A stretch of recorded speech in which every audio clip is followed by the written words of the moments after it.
Okay, welcome to Sanjay Pandey classes. This is Sanjay Pandey, your chemistry teacher. आज हम लोग देखिए क्लास 12th में हम लोग हेलो एल्किन हेलो एरिन पे चल रहे थे। ये लेक्चर नंबर 5 आज हम लोग करने जा रहे हैं। लेक्चर शुरू करने के पहले एक क्वेश्चन हमें ये करना है आपसे, हमको थोड़ा सा रिकॉल करके बताइए, halogenation is what type of reaction? Recall करिए, हेलुसिनेशन वर्ड लिखिए जरा। हेलुसिनेशन आपको बताना है is what type of reaction? Substitution reaction. बहुत अच्छा, हेलुसिनेशन इज सब्स्टिट्यूशन रिएक्शन। कोई एग्जांपल बता दीजिए हेलुसिनेशन का, कोई example. Alkane is the answer. अगर एल्केन में हेलोजन डाल दें तो इट इज हेलुसिनेशन रिएक्शन। हम लोगों ने कहा था कि सब्स्टिट्यूशन होता कहां पे है? Substitution takes place only in saturated compound, not alkane, saturated compound. Alkane में होगा, उनके डेरिवेटिव्स में होगा, ठीक है। और फिर दूसरा हमने कहा था एडिशन कहां पे होता है? अनसैचुरेटेड। कोई एग्जांपल? एल्कीन, अल्काइन और उसके डेरिवेटिव में होता है, ठीक है। और फिर उसके बाद एलिमिनेशन। एक रिएक्शन टोटल कितने तरह के रिएक्शन होते हैं? 3 तरह का रिएक्शन। एडिशन होता है, एलिमिनेशन होता है और सब्स्टिट्यूशन होता है। तो हम लोगों ने कहा कि एडिशन कहां होता है? तो एल्कीन्स एंड अल्काइंस में, अनसैचुरेटेड कंपाउंड में। और फिर एलिमिनेशन कहां पे होता है? एल्केन्स, हाँ यस, सैचुरेटेड में होता है। अच्छा, एलिमिनेशन के बाद कैसे पता लगता है कि एलिमिनेशन हो रहा है?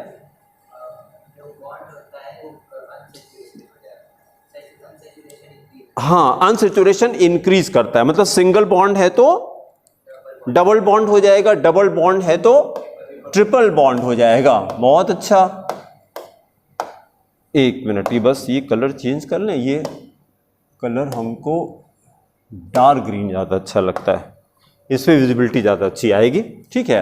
तो अब हमें देखिए, जैसे ये जो रिएक्शन हमारा था, ये रिएक्शन था हमारा, what is the type of reaction? What is this type of reaction?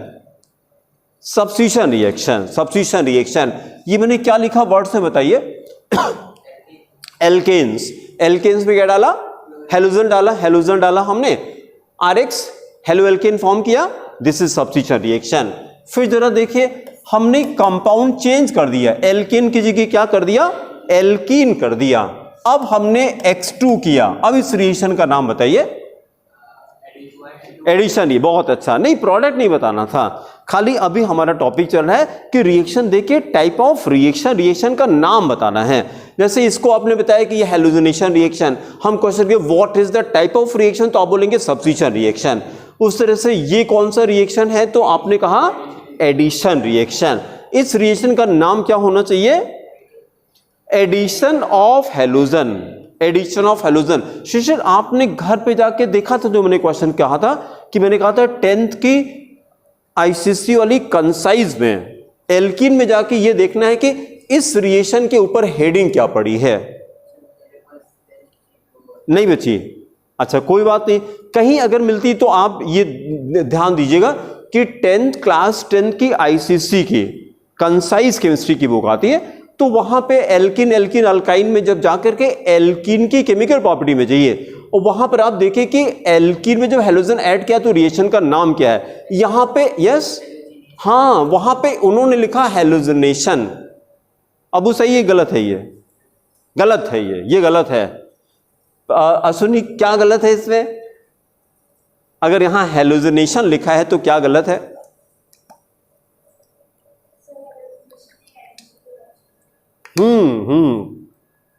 यहां पे होना चाहिए addition of halogen, addition of halogen.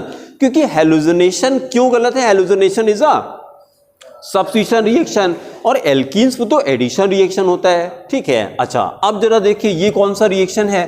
हमने क्या कर दिया, एल्कीन लिया मैंने और मैंने इसमें HX डाला। 2 क्वेश्चन हमारे हैं, एक तो रिएक्शन का नाम बताइए और फिर दूसरा टाइप ऑफ रिएक्शन बताइए ना। हाँ, एडिशन ऑफ हेलोजन, हाँ यस, बहुत अच्छा, ये हम सुनना चाह रहे थे। आपका भी सही है, गलत नहीं, आपका भी सही है। हाइड्रो हेलोजनेशन, HX जब ऐड करते हैं तो हाइड्रो हेलोजनेशन